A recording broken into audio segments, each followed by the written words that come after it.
ក្នុងព្រះនាមព្រះយេស៊ូវគ្រីស្ទខ្ញុំបង្គាប់ឲ្យលោកអ្នកបានជាសះស្បើយពីជំងឺរោគាក្នុងព្រះនាមព្រះយេស៊ូវគ្រីស្ទចូលឲ្យបណ្ដាសាបែកបាត់ទៅហើយលោកអ្នកនឹងបានរួចពីចំណងហើយលោកអ្នកនឹងមានពេញដោយព្រះពររបស់អាប់រ៉ាហាំដែលនឹងតាមលោកអ្នកជាប់ក្នុងព្រះនាមព្រះយេស៊ូវគ្រីស្ទខ្ញុំបង្គាប់ឲ្យភាពក្រីក្រចេញពីលោកអ្នកហើយព្រះពររបស់ព្រះសន្ធិដ្ឋលើលោកអ្នកសូមព្រះម្ចាស់ផ្សាយមកលើជីវិតលោកអ្នកនៅព្រះគុណព្រះពរអំណរជំនឿសេចក្តីសប្បុរសការសន្តោសប្រណីហើយលោកអ្នកនឹងស្គាល់ព្រះម្ចាស់ជាព្រះរបស់លោកអ្នកយ៉ាងស្និទ្ធស្នាលលោកអ្នកជាអ្នកដែលមានជំនឿថាព្រះម្ចាស់នឹងឆ្លើយតបការអធិដ្ឋានហើយទ្រង់នឹងទទួលគ្រប់ទាំងសេរីរុងរឿងហើយសូមឲ្យភ្នំក្នុងជីវិតរបស់លោកអ្នកបានរៀបចុះហើយសូមឲ្យមានការទំនុកទំលាយយ៉ាងអស្ចារ្យក្នុងជីវិតលោកអ្នកការផ្គត់ផ្គង់ការប្រុងឲ្យជាជ័យជំនះនៃព្រះរាជរបស់ព្រះនឹងតាមលោកអ្នកជាប់ហើយលោកអ្នកនឹងធ្វើជាស្មោះបន្តរបស់ទ្រង់នៅចំនួននេះសូមព្រះម្ចាស់ប្រទានពរក្នុងព្រះនាមព្រះម្ចាស់យេស៊ូវគ្រីស្ទ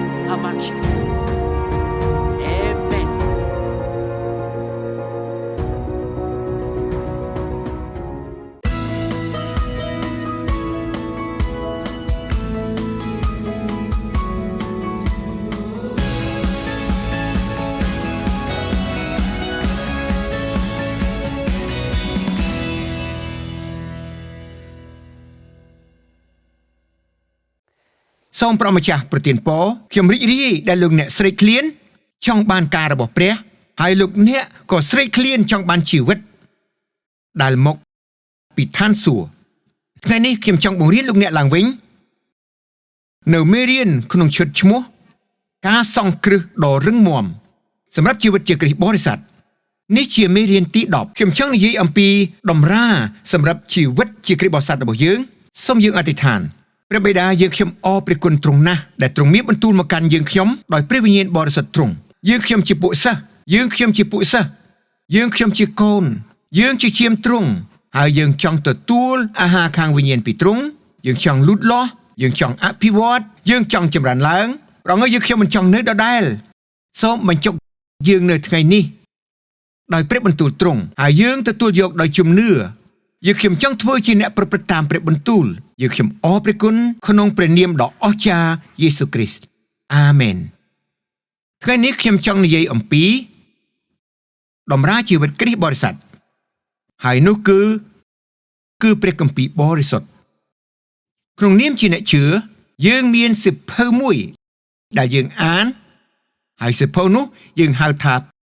ព្រះគម្ពីរមិនមែនជាសៀវភៅធម្មតាដែលលោកអ្នកអាចទិញពីបណ្ណាគារគឺជាសៀវភៅមួយពិសេសព្រោះព្រះគម្ពីរព្រះវិញ្ញាណបានប្រទានមកហើយអ្នកសំណប់របស់ព្រះបានសរសេរសៀវភៅនោះដើម្បីឲ្យយើងអាចអានបាននៅអ្វីដែលទ្រង់មានបន្ទូលពីពេត្រុសជំពូក1ខ21ត្បិតសេចក្តីទំនាយមិនដែលចេញមកពីបំណងរបស់មនុស្សទេគឺមនុស្សថ្លែងព្រះបន្ទូលរបស់ព្រះតាមដែលព្រះវិញ្ញាណបរិសុទ្ធបណ្ដាលអ្វីដែលបានចែងនៅក្នុងព្រះគម្ពីរគឺព្រះប្រទានឲ្យគឺព្រះវិញ្ញាណបរិសុទ្ធទ្រង់បណ្ដាលឲ្យសំណប់របស់ព្រះបានសរសេរបទគម្ពីរនេះសម្រាប់យើងដើម្បីឲ្យយើងមានព្រះគម្ពីរអានពីទីម៉ូថេជំពូក3ខ16ដល់ខ17ចែងថាគ្រប់ទាំងបទគម្ពីរព្រះទ្រង់បញ្ចេញព្រះវិញ្ញាណបណ្ដាលឲ្យតែងហើយមានប្រយោជន៍សម្រាប់ការបង្រៀនរំលឹកឲ្យដឹងខ្លួនការកែតម្រង់និងការបង្ហាត់ខាងឯសេចក្តីសុចរិតដើម្បីឲ្យអ្នកសំណប់របស់ព្រះបានគ្រប់លក្ខហើយឲ្យមានចំណេះសម្រាប់នឹងធ្វើការល្អគ្រប់មុខដូច្នេះយើងជាអ្នកជឿ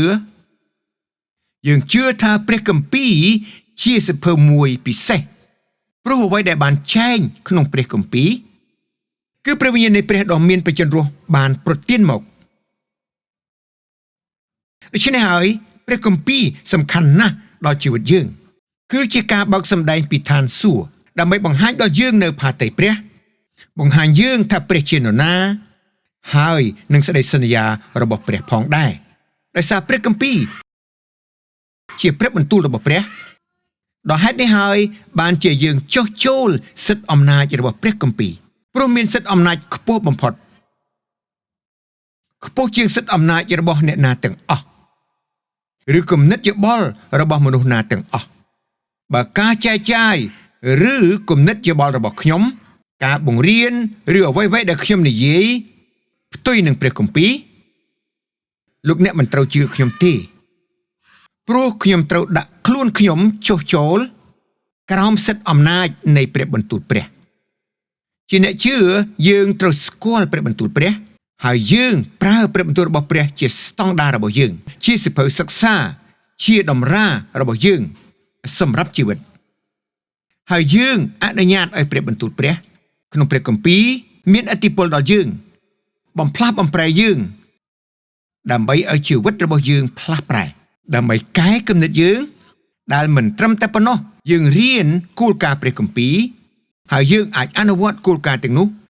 ក្នុងជីវិតរាល់ថ្ងៃរបស់យើងត្រូវធ្វើការសម្រេចចិត្តថាយើងនឹងដាក់ខ្លួនចុះចូលក្រោមសិទ្ធិអំណាចនៃព្រះបន្ទូលព្រះខ្ញុំបានត្រឡប់ជាគ្រិស្តបរិស័ទកាលពី39ឆ្នាំមុនក្រោយនោះមកខ្ញុំសង្វាតដោយឧស្សាហ៍សិក្សាព្រះគម្ពីរខ្ញុំចង់ស្គាល់អ្វីដែលព្រះមានបន្ទូលខ្ញុំចង់ស្គាល់ព្រះដោយការអានព្រះគម្ពីរខ្ញុំចង់ស្គាល់អំណាចគ្រប់គ្រងច្បាប់របស់ទ្រង់គោលការណ៍នៅអ្វីដែលល្អក្នុងព្រះនេត្រទ្រង់អ្វីដែលខុសនៅព្រះនេត្រទ្រង់ខ្ញុំចង់ដើរតាមទ្រង់ហើយព្រះគម្ពីរជាតម្រារបស់ខ្ញុំដាក់ខ្លួនចុះចូលនៅអ្វីដែលព្រះមានបន្ទូលហើយខ្ញុំមិនបកស្រាយព្រះគម្ពីរដោយការគ្រាន់តែចាប់ព្រះបន្ទូលតែមួយហើយយកខនោះមកបញ្ចេញជាគោលលទ្ធិរបស់ខ្ញុំផ្ទាល់ឡើយអត់ទេខ្ញុំនឹងមើលទៅបរិបទនៃព្រះគម្ពីរទាំងមូលខ្ញុំចង់ស្វែងយល់គោលការណ៍ព្រះគម្ពីរក្នុងព្រះគម្ពីរហើយខ្ញុំជឿដោយអស់ពីចិត្តថាគ្មានកំហុសអ្វីក្នុងព្រះគម្ពីរឡើយគ្រប់ទាំងពាក្យដែលចែងទុកក្នុងព្រះគម្ពីរគឺត្រឹមត្រូវពិតត្រង់ហើយល្អសម្រាប់ជីវិតខ្ញុំត្រូវការឲ្យព្រះវិញ្ញាណបរិសុទ្ធបង្ហាញខ្ញុំបង្រៀនខ្ញុំបើកបង្ហាញខ្ញុំនៅសេចក្តីពិតក្នុងព្រះគម្ពីរហើយខ្ញុំចង់ស្វែងយល់ពីរបៀបដែលខ្ញុំអាចអនុវត្តនៅអ្វីដែលខ្ញុំអានក្នុងព្រះគម្ពីរក្នុងជីវិតខ្ញុំ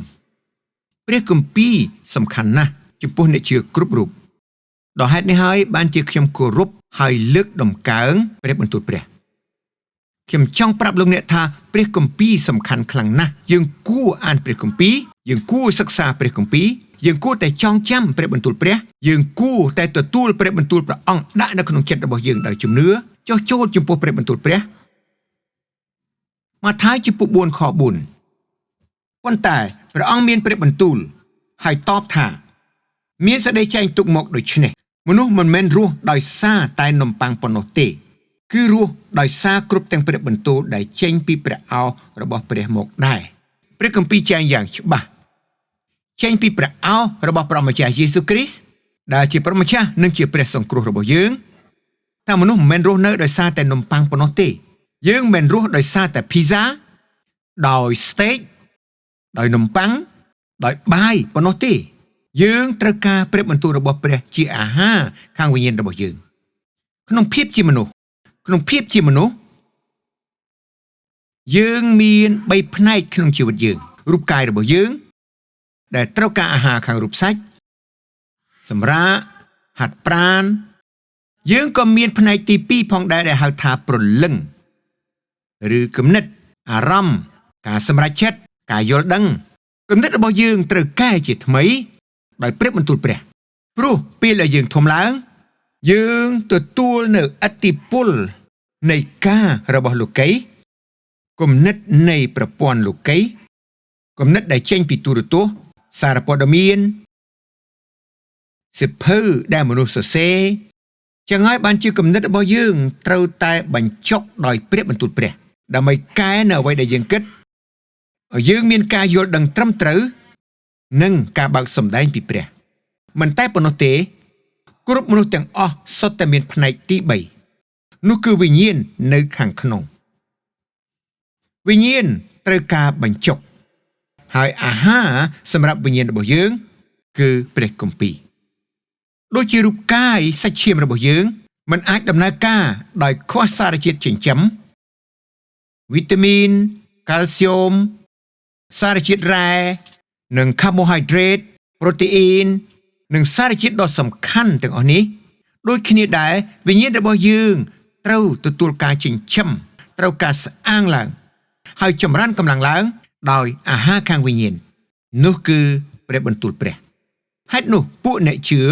ដែលតែងតែសិក្សាព្រះគម្ពីរអានព្រះគម្ពីរស្ដាប់ការបង្រៀនព្រះគម្ពីរដែលប្រកបដោយប្រេងតាំងនិងការអធិប្បាយជីវិតខាងវិញ្ញាណរបស់គេកាន់តែរឹងមាំជំនឿរបស់គេលូតលាស់ហើយគេត្រឡប់ជាមានជ័យជំនះព្រោះគេដឹងអ្វីដែលត្រឹមត្រូវនិងអ្វីដែលខុសគេស្គាល់ផាតីព្រះពេលគេធ្វើតាមផាតីព្រះគេស្ដាប់បង្គាប់ព្រះព្រះមានបន្ទូលថាទ្រង់ប្រទានពរអស់អ្នកដែលស្ដាប់បង្គាប់ទ្រង់ហើយដោយព្រោះតែយើងស្គាល់ការត្រឹមត្រូវយើងមានប្រាជ្ញាពីព្រះយើងរវាសនឹងព្រះវិញ្ញាណបរិសុទ្ធចឹងហើយបានជាយើងមិនចង់ធ្វើអ្វីខុសយើងមិនចង់ដើរតាមផ្លូវខុសហើយយើងនឹងមានប្រាជ្ញាពីព្រះព្រះវិញ្ញាណបរិសុទ្ធនឹងមានបន្ទូលមកយើងហើយនាំយើងហើយអ្វីដែលទ្រង់មានបន្ទូលមកយើងមិនដែលផ្ទុយនឹងព្រះគម្ពីរគឺតែងតែស្របជាមួយព្រះបន្ទូលព្រះ1ពេត្រុសចំពុក2ខ2ចែងថាត្រូវសង្វាតរោគទឹកដោះសុទ្ធខាងវិញ្ញាណដូចជាទារកដែលទើបនឹងកើតដើម្បីឲ្យអ្នករាល់គ្នាចម្រើនឡើងព្រះគម្ពីរធៀបអ្នកជឿថ្មីថាជាទារកខាងវិញ្ញាណ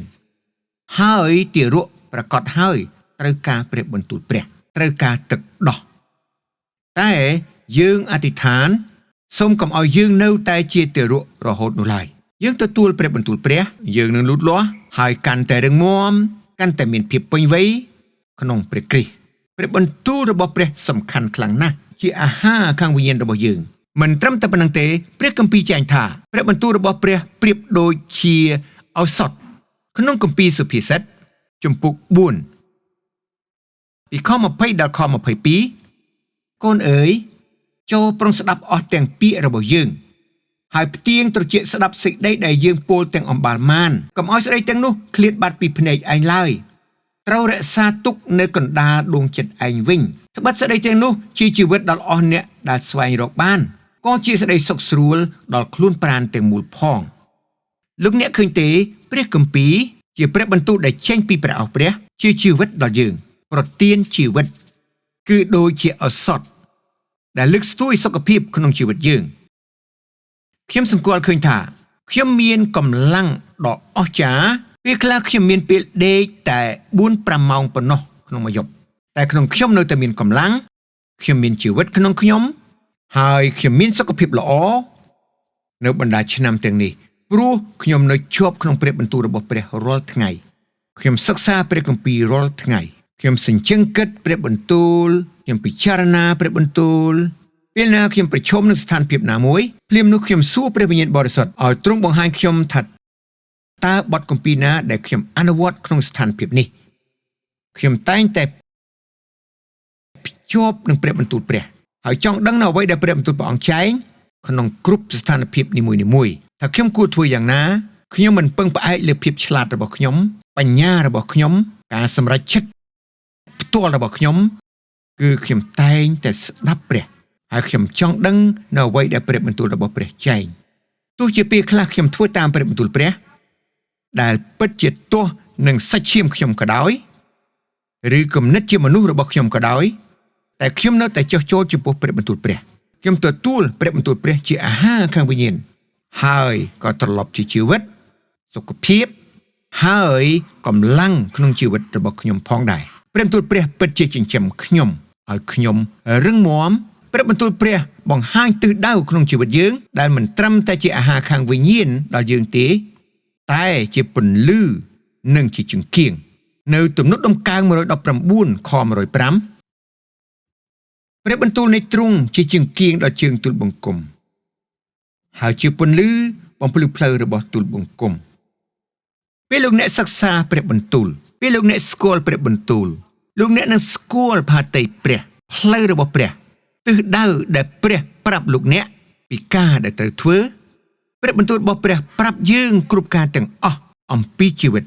លោកអ្នកអាចរៀនពីរបៀបធ្វើជាប្តីល្អជាប្រពន្ធដែលកោតខ្លាចព្រះជានយោជកដែលមានជោគជ័យជានយោជកដ៏ល្អខ្ញុំអនុវត្តព្រះបន្ទូលព្រះក្នុងការងារវះកាត់របស់ខ្ញុំក្នុងរបៀបវះកាត់ក្នុងរបៀបដែលខ្ញុំមើលថែអ្នកជំងឺខ្ញុំរបៀបដែលខ្ញុំចិញ្ចឹមកូនព្រះបន្ទូលព្រះចង្អុលបង្ហាញខ្ញុំព្រះបន្ទូលព្រះជាពន្លឺដល់ខ្ញុំបង្ហាញខ្ញុំពីអ្វីដែលត្រូវធ្វើខ្ញុំពិតជាដើរតាមព្រះបន្ទូលព្រះខ្ញុំតែងតែចង់យល់ផ្លូវនៃឋានសួគ៌ព្រោះផ្លូវនៃឋានសួគ៌ជាផ្លូវដ៏វិសេសបំផុតប្រទានភាពជោគជ័យដល់ខ្ញុំប្រទានជាជំនះដល់ខ្ញុំកម្លាំងហើយបើកទ្វារនឹងការសម្រាកល្អក្នុងជីវិតខ្ញុំជាប្រភេទនៃមនុស្សដែលចង់ធ្វើតាមព្រះបន្ទូលអស់មួយជីវិតខ្ញុំក្នុងនាមជាគ្រូកងវិលខ្ញុំសម្គាល់ឃើញថាសមាជិកនៃក្រុមជំនុំ New Hope International ដែលពិតជាស្រេកឃ្លានព្រះបន្ទូលព្រះយកព្រះបន្ទូលព្រះទៅអនុវត្តគេច្រើនតែធ្វើការសម្រេចចិត្តត្រូវទាំងខាងលុយកាក់ការសម្រេចចិត្តរាល់ថ្ងៃនៅក្នុងគ្រួសារហើយខ្ញុំសម្គាល់ឃើញថាជីវិតរបស់គេរឹងមាំហើយមានជោគជ័យវ៉ាវអរគុណព្រះដែលទ្រង់ប្រទានឲ្យយើងមានជង្គៀងឬពន្លឺដែលបំភ្លឺផ្លូវយើងអ្វីត្រូវធ្វើយើងមិននៅក្នុងងងឹតយើងដឹងអ្វីដែលត្រូវធ្វើយើងមិននៅក្នុងស្ថានភាពដែលងងឹតព្រោះព្រះបន្ទូលព្រះនឹងប្រាប់យើងពីអ្វីដែលត្រូវធ្វើបន្ទាប់ហើយទ្រង់បង្ហាញផ្លូវត្រឹមត្រូវដល់យើងជាគួរឲ្យសប្បាយហើយរីករាយពិតជារំភើបចិត្តក្នុងការដែលអានព្រះគម្ពីរហើយយល់គ្រប់ចំណុចទាំងអស់ក្នុងជីវិតខ្ញុំស្ដីអំពីការងារសុខភាពស្ដីអំពីទំនាក់ទំនងមិត្តសម្លាញ់អ្វីដែលខ្ញុំត្រូវដឹងខ្ញុំអាចទទួលបានពីព្រះគម្ពីរដូច្នេះព្រះបន្ទូលរបស់ព្រះបង្ហាញទិសដល់លោកអ្នកនិងខ្ញុំគម្ពីរយ៉ាកុបជំពូក 1 ខ 23ក៏និយាយពីព្រះបន្ទូលព្រះដែរ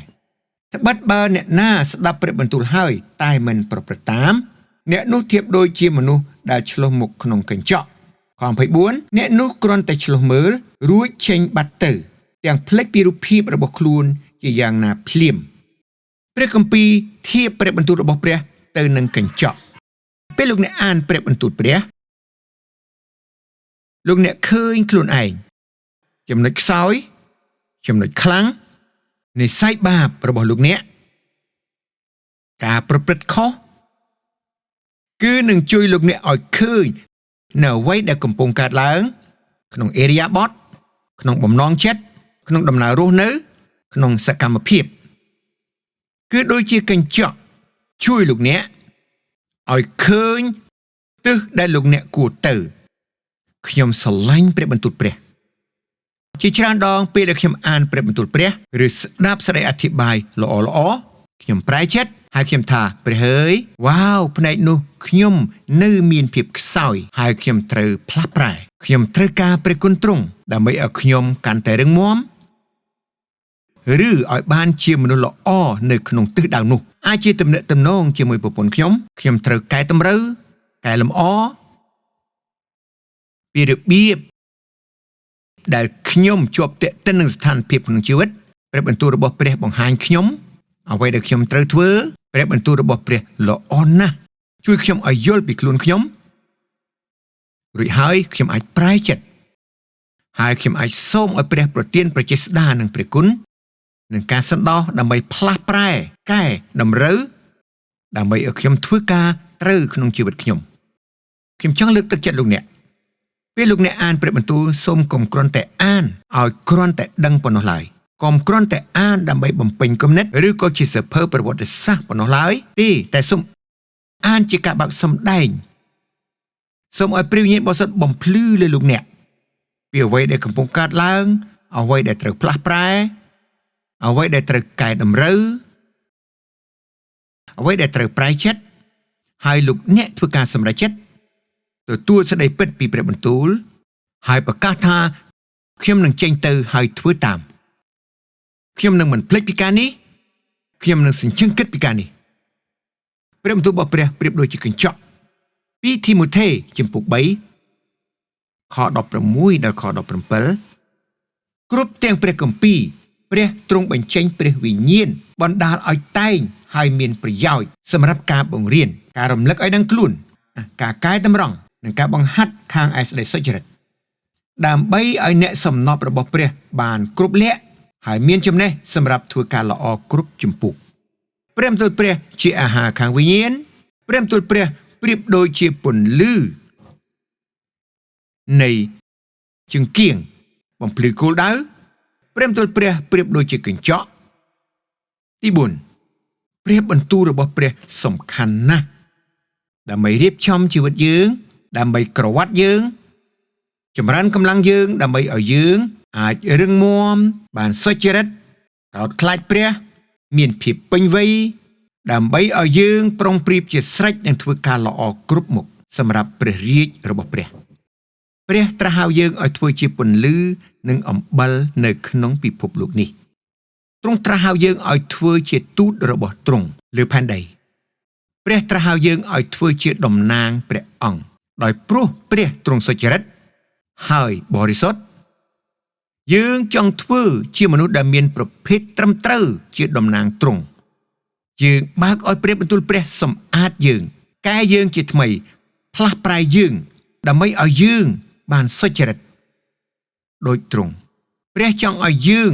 តំណាងទ្រង់ហើយពេលមនុស្សឃើញយើងគេនឹងឃើញព្រះយេស៊ូវហើយគេនឹងឃើញតែយើងធ្វើការល្អហើយគេនឹងសរសើរដល់ទ្រង់អញ្ចឹងហើយក្នុងនាមជាអ្នកជឿយើងគួរមានសេចក្តីឧស្សាហ៍ដោយការទទួលព្រះបន្ទូលព្រះហើយបើកឲ្យព្រះបន្ទូលរបស់ព្រះចូលមកដើម្បីផ្លាស់ប្រែជីវិតយើងឲ្យកាន់តែរឹងមាំឲ្យកាន់តែពេញវ័យដើម្បីឲ្យយើងប្រុងប្រៀបជាស្រេចនឹងធ្វើការល្អគ្រប់មុខក្នុងគ្រប់ស្ថានភាពទាំងអស់ខ្ញុំចង់លើកទឹកចិត្តលោកអ្នកឲ្យប្រកបប្រជាហើយឧស្សាហ៍ជាពិតក្នុងការទទួលព្រះបន្ទូលព្រះក្នុងជីវិតលោកអ្នកហើយបើកឲ្យព្រះបន្ទូលព្រះបំផ្លាស់បំប្រែលោកអ្នកដើម្បីឲ្យកាន់តែត្រឡប់ដូចជាព្រះម្ចាស់យេស៊ូវគ្រីស្ទជានិច្ចហើយយើងនឹងប្រុងប្រៀបជាស្រេចនឹងប្រឈមគ្រប់ស្ថានភាពពេលមានស្ថានភាពកើតឡើងលោកអ្នកចេះដោះស្រាយតាមផ្លូវរបស់ព្រះតាមផ្លូវសុចរិតហើយលោកអ្នកនឹងតែងតែឈ្នះជានិច្ចគ្រប់ស្ថានភាពទាំងអស់លោកអ្នកនឹងបានជាក្បាលមិនមែនជាកន្ទុយលោកអ្នកនឹងនៅខាងលើមិនមែននៅបាតលោកអ្នកនឹងបានពរពីព្រះព្រោះលោកអ្នកប្រព្រឹត្តតាមព្រះបន្ទូលព្រះនៅម៉ាថាយជំពូក5ខ48ព្រះម្ចាស់យេស៊ូវគ្រីស្ទលើកទឹកចិត្តយើងដូច្នេះចូលឲ្យអ្នករាល់គ្នាបានគ្រប់លក្ខដោយព្រះវរបិតារបស់អ្នករាល់គ្នាដែលគង់នៅឋានសួគ៌ទ្រង់គ្រប់លក្ខដែរធ្វើដូចម្តេចដើម្បីឲ្យយើងបានគ្រប់លក្ខដូចជាទ្រង់យើងត្រូវស្គាល់សេចក្តីពិតក្នុងព្រះគម្ពីរនឹងដោះយើងឲ្យរួចពីអំពើបាបពីបណ្ដាសាពីភាពមិនពេញលេញពីអិរិយាបថខុសពីសេចក្តីបញ្ឆោតដើម្បីឲ្យយើងបានសុចរិតដោយព្រះអង្គព្រះបន្ទូលព្រះជួយយើងឲ្យចម្រើនឡើងខាងវិញ្ញាណហើយយើងនឹងបានត្រឡប់កាន់តែដូចព្រះយេស៊ូវពេលបណ្ដាឆ្នាំកន្លងទៅយើងគួរលូតលាស់ច្រើនឡើងខាងវិញ្ញាណហើយយើងគួរតែមើលទៅដូចព្រះយេស៊ូវជារៀងរាល់ឆ្នាំយើងកាន់តែមានជំនឿឆ្នាំនេះពេលយើងទទួលព្រះបន្ទូលជាច្រើនឆ្នាំកន្លងមកជំនឿរបស់យើងលូតលាស់ព្រះបន្ទូលព្រះប្រទានឲ្យយើងមានជំនឿបានមកដោយការស្ដាប់ហើយស្ដាប់ព្រះបន្ទូលព្រះពេលខ្ញុំគិតអំពីព្រះយេស៊ូវគ្រីស្ទខ្ញុំស្រមៃឃើញថាទ្រង់ជាអ្នកដែលមានជំនឿក្នុងការទ្រង់យាងនៅលើផែនដីទ្រង់ជាតួអង្គសេរីស្រឡាញ់ជាតួអង្គមេត្តាករុណាជាតួអង្គដែលរវាសទៅនឹងការដឹកនាំ ពីព្រះវិញ្ញាណនៃព្រះខ្ញុំមិនដែលឃើញព្រះយេស៊ូវយាងចុះឡើងក្នុងវិញ្ញាណខ្ញុំថាជាអ្នកដែលកើតទុក្ខជាអ្នកកាន់សាសនាទ្រង់ញញឹមទ្រង់សើចទ្រង់ស្រឡាញ់មនុស្ស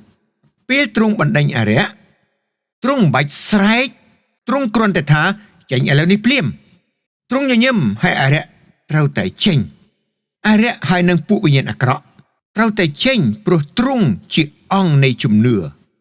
ទ្រង់មិនបាច់ប្រព្រឹត្តដូចជាអ្នកកាន់សាសនាត្រូវស្រែកហើយនិយាយដូចជាអ្នកកាន់សាសនាព្រោះទ្រង់ពេញដោយសេចក្តីស្រឡាញ់ជំនឿនិងព្រះចេស្តាខ្ញុំចង់បានដូចព្រះយេស៊ូវខ្ញុំចង់មានជំនឿបែបនោះដែលខ្ញុំគ្រាន់តែអធិដ្ឋានដោយសាមញ្ញដោយជំនឿហើយមនុស្សក៏បានជាការអស្ចារ្យអាចកើតឡើងខ្ញុំមិនអាចធ្វើដូចព្រះយេស៊ូវទេដោយមិនទទួលព្រះបន្ទូលរបស់ព្រះនោះបានទេហើយខ្ញុំត្រូវការព្រះបន្ទូលផ្លាស់ប្រែខ្ញុំហើយបើកឲ្យព្រះបន្ទូលសង់ជំនឿខ្ញុំបំផ្លាស់បំប្រែខ្ញុំឲ្យបានកាន់តែដូចព្រះយេស៊ូវគោលដៅសំខាន់មួយក្នុងជីវិតខ្ញុំដែលខ្ញុំអធិដ្ឋានទៅព្រះរាល់ថ្ងៃខ្ញុំថាព្រះម្ចាស់អើយខ្ញុំចង់បានឲ្យកាន់តែដូចព្រះយេស៊ូវឆ្នាំបន្ទាប់ខ្ញុំនឹងកាន់តែដូចព្រះយេស៊ូវទាំងខាងអេរីយ៉ាបតពាក្យសម្ដី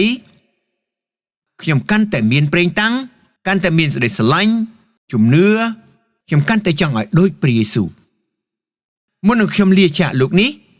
ខ្ញុំចង់ឲ្យបានគៀកកិតនឹងព្រះយេស៊ូវគ្រីស្ទដើម្បីឲ្យបានកាន់តែដូចព្រះយេស៊ូវខ្ញុំត្រូវឧស្សាហ៍ព្យាយាមក្នុងការទទួលព្រះបន្ទូលព្រះហើយបើកឲ្យមានការជ្រួតជ្រាបឲ្យផ្លាស់ប្រែបំពេញចិត្តខ្ញុំគំនិតខ្ញុំហើយចុះចូលនឹងព្រះបន្ទូលព្រះ